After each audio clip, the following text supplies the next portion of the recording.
Ufumana unyango kwisibhedlele saseLimpopo intwazana esinde kwingozi ebulele abantu abangama-45 ngelixa urhulumente weli nowaseBotswana besenza amalungiselelo okuhambisa imizimba.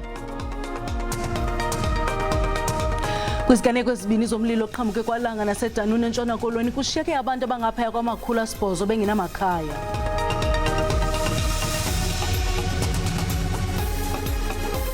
Molweni makhaya nanguvimba wangokuhlwanje.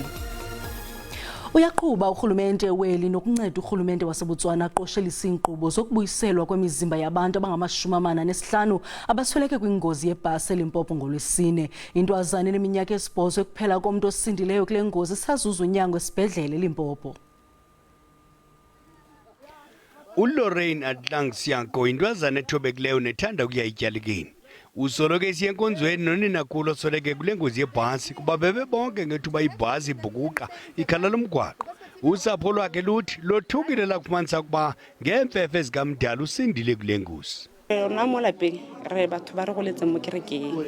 Sikhulele kule nkonzo yase-SABC. uLorraine uyayithanda inkonzo. Ungumntwana othobekileyo. Kuqala ebengazuya eMoria ngenxa yemali kodwa saqokelela silusapho wafumana incwadi yokundwendwela. Sinethemba ke ukuba uza kuphila adlule kule ntlungu. Umphathiswa wezempilo eLimpopo uGqirha Phuphi Ramathuba uthi unina wale ntwazana useLimpopo ukuxhasa unomngqushana wakhe. Our appeal as the Limpopo Department of Health is to the public to give the head doctors, her psychologists space to be able to assist her to go back to normal. uGqirha Ramathuba uthi abalali buhlayo beqinisekisa ukuba inkqubo yokukhonjwa kwabangasekhoyo zentsapho zabo iyaqosheliswa. We've already started the process of identification. Since a Friday, on a Good Friday, 6 bodies have already been positively identified by family members and also with the assistance of the pastors from Botswana of the St. Agnes Church. Owayesakuba ngumongameli waseBotswana uthi ngumzuzu onzima nobuhlungu kubaTswana lo. To the families and relatives, please accept mine and my family's heartfelt condolences and sympathies. I know that our thoughts and prayers are with all those affected by this devastating incident. Lusaqhuba nophando ngonobangela wale ngozi. Unyulo luzayo nemfazwe eqhubeke eGaza yeminye yemibe ngundoqo ephakanyisiweyo kwinkonzo ibiqhutywa nguArchbishop wamatshetshi uThabo Makgoba eSt George's Cathedral nanjengoko amaKristu kwihlabathi jikelele bhiyozela iPasika.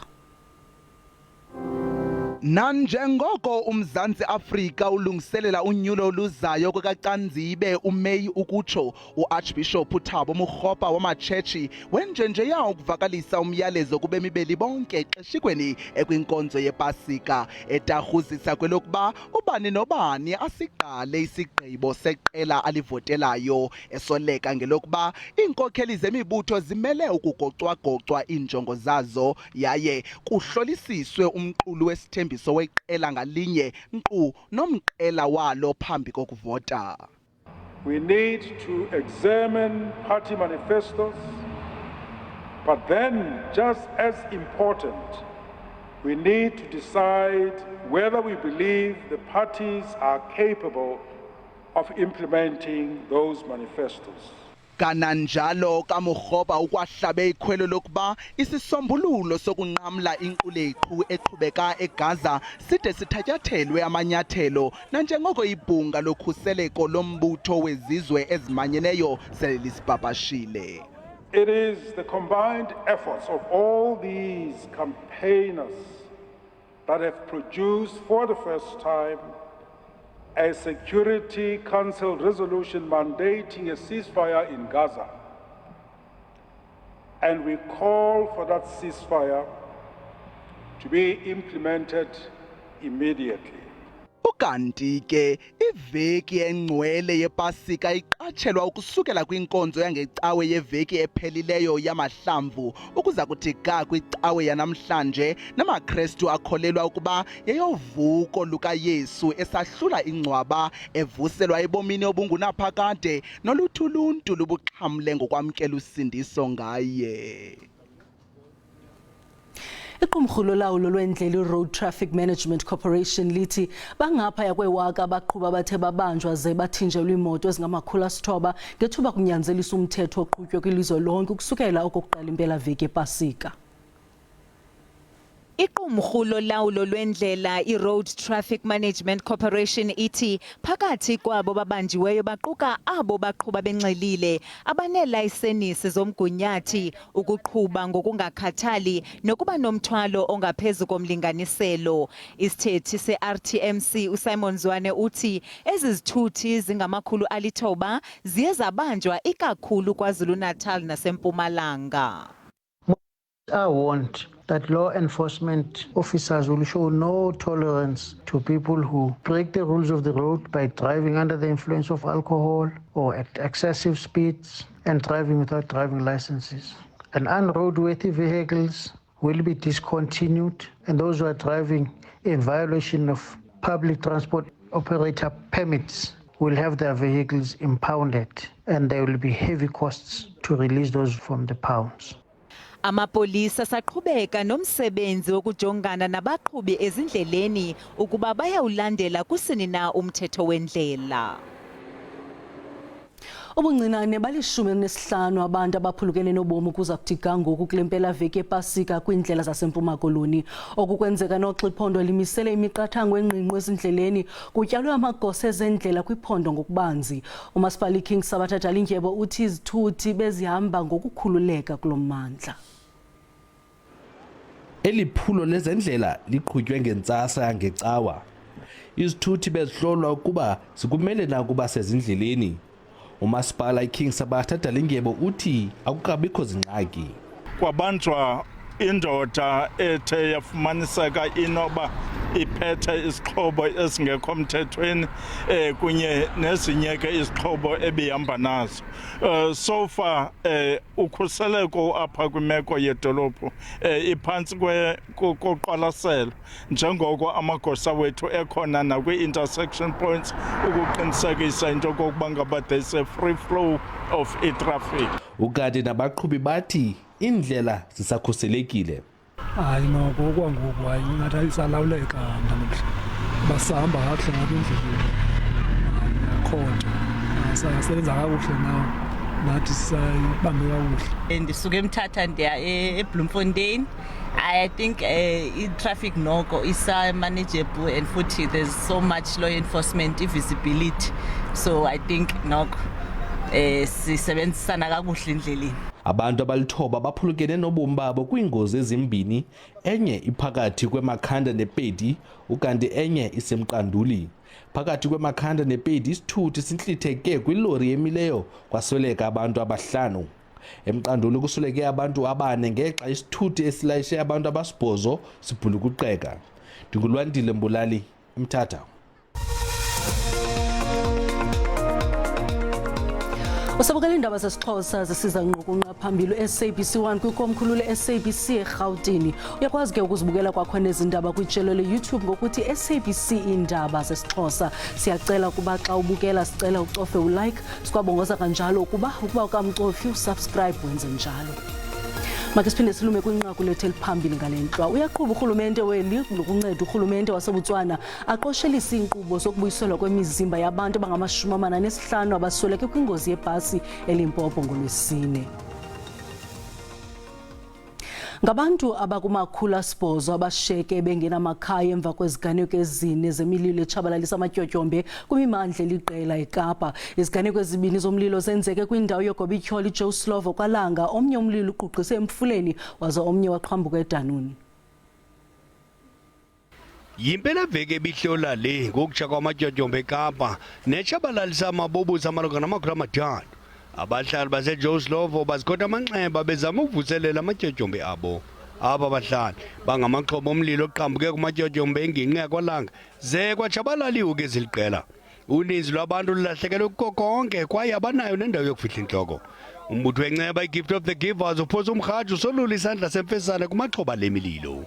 It's a bleak Easter weekend for these affected families as they could save no belongings, especially with school opening up in the coming week. Credit due to the City of Cape Town Fire Department for bringing the fire under control and they are currently busy with mop-up operations to prevent any flare-ups. Gift of the Givers team members will be on site tomorrow morning to assist the affected families with humanitarian assistance.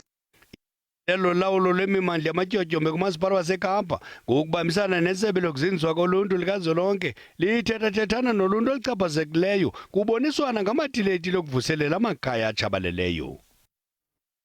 Abecandelo lezokhenketho eMpumalanga bathi le impelaveki entle ngokwengeniso kweli candelo. Abakhenkethi beli nabaphuma kumazwe angaphandle basebenzise le mpelaveki epasika uyozibonela ubuhle bendalo kweli phondo. Phakathi kwezinto ezingumtsalane kubakhenkethi ilift eseliweni, oronto abathathu, iliso likamdali nomlambo iBlade River. Abakhenkethi badele imvula bathontelana ngobuninzi ukuyokuzifikisela kulompolo yasezintabeni nokuzibonela ngalawenyama ubuhle bendalo. Impumalanga iphakathi kwendawo eziphala phambili eAfrika ngokudlwengula umxhelo wabakhenkethi. What I like about the place is what I've seen now, like the waterfalls, the lift, also the bridge. The zip line is also exciting, the mountain lift, everything here is just so beautiful. I just love the atmosphere on its own. It's all mind refreshing. Iphunga lezoshishino nokhenketho lifakalise inxalabo ngelicandelo kwiphondo ngelithi liyasokola kuloba abakhenkethi bobukhaya. We really need to up our games to make sure that our tourists feel safe when they are in the province. And secondly, it is the state of the roads. Urhulumente uthola ngokungancedisani nelicandelo kulandela ulwamvila lwe-COVID-19.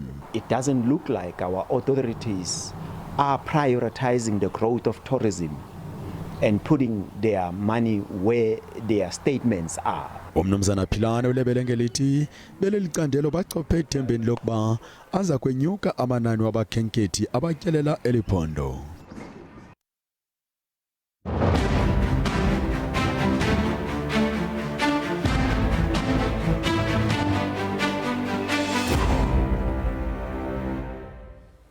Abezopolitiko bemibutho yahlukeneyo bamemelela inkokheli zakwalizwe kuba zincedisa ukuthandazela unyulo olunoxolo ngoMeyi.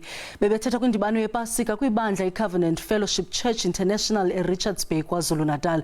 Le nkonzo eneminyaka engama-30 yabakhona imeme usosibajikelelo we-ANC uFikile Mbalula, usosibajikelelo we-EFF uMarshall Dlamini nosodolophu wasemhlathuze we-IFP uXolani Ngwezi ukuba bazimase lo msitho.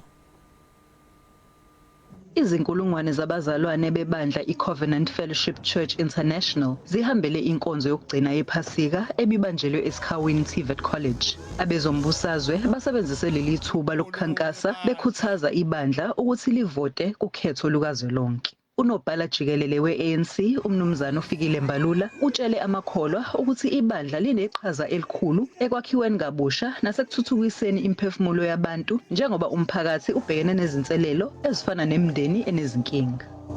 Thina sizinkokheli, sizipoliticians, singamalala sivuka kodwa isonto lihlala limile.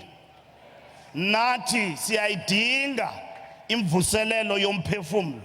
Unobhala jikelele we-EFF umnumzane uMarshall Dlamini naye uncome igalelo lamasonto ekusimamiseni imphakathi. Baba umfundisi nebandla eSouth Africa sekujijeza phambili. Sekufanele ziqaqwe zigothuke manje. Kuthi ngomhla ka-29 kaMeyi ke kufakwa isipani esisha. Imeya ye-IFP kumasipala wasemhlathuze umnumzana uXolani Ngwezi ophinde abe ngumholi weqembu kulesi sifunda kule ndawo ucele ibandla ukuthi lisebenzise amandla analo ukugqugquzela ukuthula ngaphambi kokhetho. Ezimeya ngiyaninxusa ke ukuthi ngomhla ka-29 May wolonyaka wonke umuntu ebhalisela ukuvota aphume ahambe ayovota. Umpostoli waleli bandla umnumzana Collins Dlomo unxuse osopolitiki ukuthi basebenze ngokuzikhandla ukuqinisekisa ukuthi izidingo zezakhamizi zihlala ziseqhulwini ngaso sonke isikhathi. NginguNonhlakanipho Magwaza ezindabeni ze-SABC eSikhawini. Usapho lwase-Estera sePitoli oko luxhalabile emva kokuba kulahleke ilungu lolusapho elineminyaka engama-70 kwiiveki ezigqithileyo. Utata uFrank Derate wagqityelwa ukubonwa kwi-ATM engase-Estera sekhupha imali emva koko wanyamalala ngaphandle komkhondo. Usapho lwakaDerate lubongoza uluntu ukuba luncedise ekukhangeleni le nkonde. Usapho lakwaDerate lushiyeke lunxunguphele sekuphele iveki kwalahleka utata oneminyaka engama-70 uFrank Derate ulahleke ngomhla we-14 ngoFebruwari kulo nyaka. While we were searching for our uncle, we had some leads, positive leads, negative leads. And as I've said, there's a reward of 2,000 rand, so people will phone you. Then it's not even your uncle. We have to drive. We have to use petrol, and it's very painful because we're used to him walking in and out of this yard. Utata uDerate unempilo enkenenkene kwaye maxa wambi uye aphazamiseke ngokwasengqondweni. Kuvulwe ityala lokulahleka emapoliseni kwaye yimibutho eliqela incedisayo kwinzame zokukhangela le nkonde. He grew some beard, his hair is long. So the pictures that we put on, the posters that we put on, it's not the same person anymore. So they need to really look, or they must send us the pictures. Kokokuqala nqa ilahleka le nkonde, umama wayo neminyaka engama-95 ushiyeke ekhathazeke ngeyona ndlela. Waswelekelwa ngabantwana abathathu ngelixa eli lithwaxwe ngubhubhane we-COVID-19. Kungoku nje le nkondekazi ishiyeke nabantwana bayo ababini, uEsther Mandelin oneminyaka engama-62 kunye noFrank Derate olahlekileyo. I cannot tell you how I feel because my heart is very sad. Nanjengoko likhulu inani labantu abadala nabancinci abalahlekayo kweli, abasemagunyeni bathi iintsapho kufuneka zithathe amanyathelo ngokukhawuleza ukwazisa amapolisa ngeziganeko ezikumila kunje. Amakhulukhulu abantu asingisele kumsitho waminyaka le obizwa ngele Rand Show eJohannesburg Expo Centre eNasrec ukuzonwabisa neentsapho nabahlobo kule mpelaveki epasika. Ababeyinxalenye baxhwayiswe bubugcisa ukutya baze batyelela neepaki nokunye. Bekuyinjabulo yodwa ebantwini abebevakashe eRand Show njengoba kuyisikhathi samaholide ephasika, kanti ke bathi ngeke beze bakukhohlwe abakubone lapha, bajabule badela. The most things that I mostly liked here, it's about learning more things that I saw, like soldiers and aircraft things. Like I learned more than at school. Like today was the best day of my life. Iminyango kahulumeni ibikhona ke nayo lapha, kukhona namaphoyisa kanye namaphoyisa omkhandlu uyiGoli.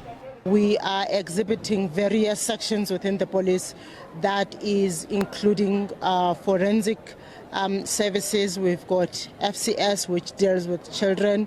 We've got a section that deals with complaints against the police. Sizokwazisa kabanzi umphakathi ngamanye wama services ethu abangazi ngawo ngoba ngenjwayelo baye bacabange nje ukuthi sicisha umlilo kuphela. We are showcasing zonke izinto iJMPD enazo. Sina speed section laba abahamba ngespeed and sithanda ukuthatha ngecamera emgwaqweni.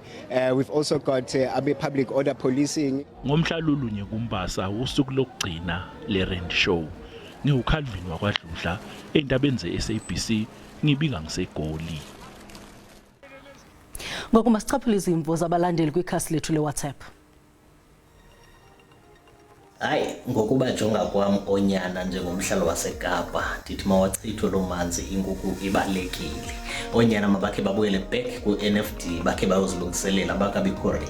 Akugeje isibhezi sona siyadliwa lezembe nakanjani ngoba kaloku ngokuyabona xa ngaba sisohlulwana ngamaqela apha emva la befama lizimisela kakhulu xa lidlala nawo kobeke lapha xa selidibene namaqela apha phambili. iCaptain Spurs mayizame ukuwina nje imidlalo emihlanu ukuze isinde ezembini. Ithathe abesengibusisa iswalozi ize vele ngayisupport kahle kahle. Lokho ekwenzile ukuthi ibashayile labafana baye bafika kambi. Ikwimeko embi kakhulu iCaptain Spurs kuba ubume bayo buxhomekeke ezandleni zabanye abantu. Ndithi ke nami swayiswayo ndivuyisana nalo le game lewinile namhlanje. ndithi good work madoda bafana basedube. Zininzi usazama iitimu ezathi ngokuba zityiwa zathi zalanda abaqeqeshi kwamanye amazwe kwastile baphinde batyiwa futhi. Ithi ke loo nto iyabonisa uba ibhola ngamanye amaxesha ayikho lapha emqeqeshini, ibhola lapha kwii-players. Eli qela laseKapa ingathi alihambanga kahle kule season. Make lihle liphinde liyozama ngoba kuyacaca into yobana inintsi ingxaki phaa kulo. Angiyiboni ke iCape Town Spurs isinda, ngiyibona impela iye ehlathini iphinde yala ivela khona. Ngawuthi umqeqeshi kwakumele uSean Bucket bamhambise nje kusese-early ngoba kwakubonakala ukuthi imphumela yimvume. Ubona kwami ngibona ukuthi mina licembu leCape Town Spurs kungathi litawubuyela phansi kuNational First Division.